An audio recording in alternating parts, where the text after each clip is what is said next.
নমস্কাৰ।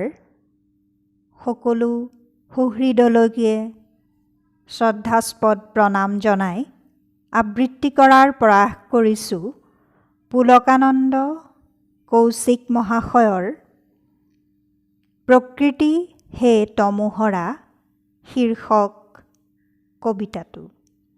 ভুল ভ্ৰান্তিৰ বাবে ক্ষমা প্ৰাৰ্থনীয়।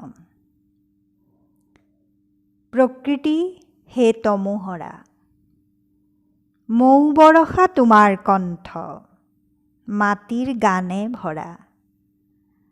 আলু ছায়াৰে ঢাকা ধৰণীৰ ৰাতিৰ জোনাক তৰা।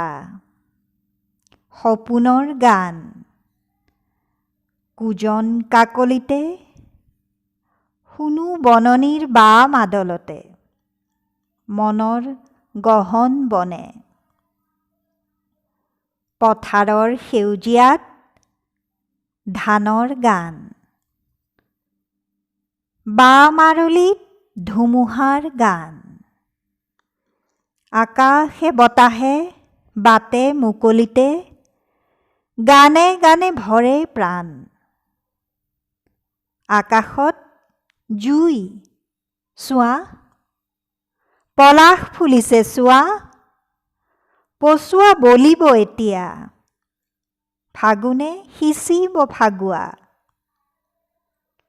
মধু বসন্তৰ বা লাগি, ৰেণু ৰেণু উৰিব ফাকু গুৰি। মৃদু মধু উল্লাসে মুহিব পৰাণ, চৌদিশে বিয়পাই হেঙুল ৰহন। গগনে পৱনে ৰঙৰ মেলা, পোহৰে প্লাৱনে মনৰ খেলা। ধৰাত ৰঙেৰে ইমান যে মেলা, প্ৰাণ ভৰি নাচি উঠে মন। নমস্কাৰ।